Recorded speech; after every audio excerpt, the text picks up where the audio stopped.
the incredible, thrilling adventures of the rock. By Michael O'Donoghue. Quote, "Passion can create drama out of inert stone." As you recall, when we last left the rock, he'd been sitting in the same spot, in the same forest, for about 100 million years. Actually, the life of the rock, and of rocks in general for that matter, is somewhat less exciting than most people suppose. For example, during that 100 million years that the rock had been sitting in the same spot, in the same forest, nothing much had ever actually happened.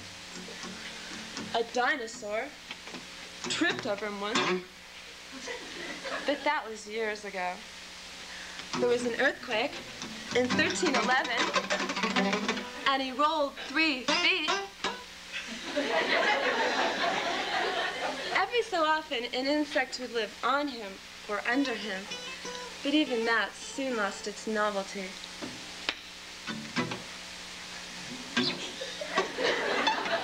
Usually, it was the same drab thing, day in, day out. A little rain, a little snow, a little sun, an occasional patch of moss, usually on his north side. Nothing much worth mentioning. To be quite frank, the rock is bored. He had visions of doing something being something entirely different. Perhaps a log. Sometimes he dreamt of doing some really exciting thing, like being thrown at somebody. One day his dream almost came true. A hunter was being attacked by a ferocious bear when suddenly his gun jammed. Desperately, he picked up a rock and hurled it at the bear. Unfortunately, it wasn't the rock. It was some other rock. That lucky devil, thought the rock. The hunter and the bear left the forest and never returned.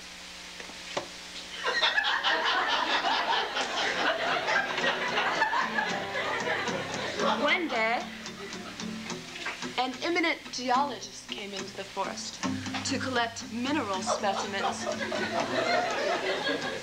If he had found the rock, he might have placed him in a museum, in a big glass case, and labeled him with an elegant brass plate. People would have come from miles around just to admire the rock. The eminent geologist slowly neared the rock. Closer, closer still, when he suddenly turned in the other direction.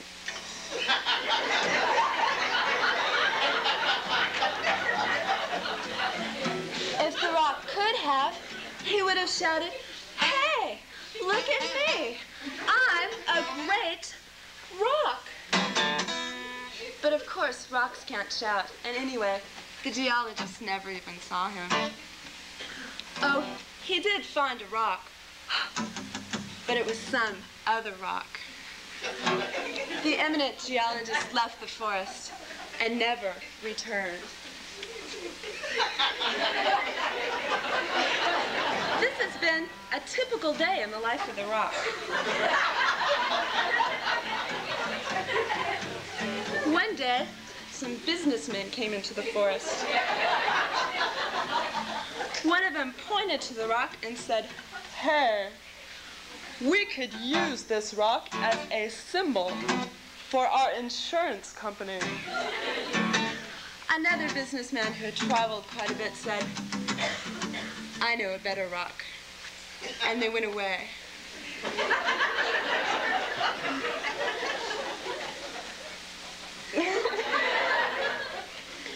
Years passed. Then one day some jolly woodcutters came into the forest. and commenced chopping down the evergreens to be used as Christmas trees. The rock was jealous.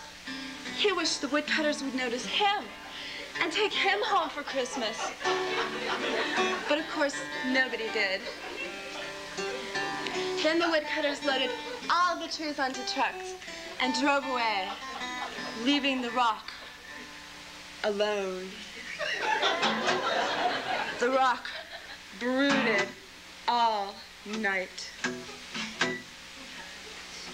The next morning, 2 little girls came into the forest. They were dressed in rags. The bigger girl said, "I sure hope that we can find a Christmas tree, Mr. Bear, for our poor, sickly old mother. She's so forlorn because we're too poor to afford a Christmas tree. But maybe we'll find one here in the forest and surprise her."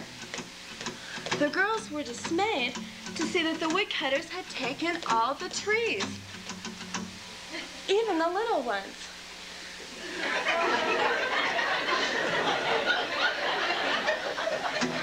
They were silent for a long time. Then, the littler girl got an idea. "Hey, I got an idea.